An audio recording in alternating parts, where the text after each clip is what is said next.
मुरारिसुरार्चितलिङ्गं निर्मलभासितशोभितलिङ्गं जन्मज दुःखविनाशकलिङ्गं तत्प्रणमामि सदा शिवलिङ्गम्।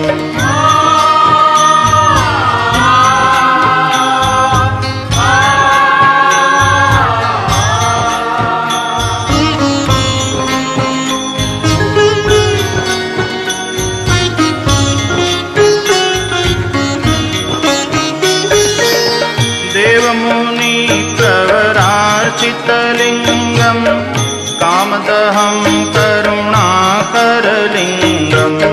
रावणदर्पविनाशनलिङ्गं तत्प्रणमामि सदा शिवलिङ्गम्।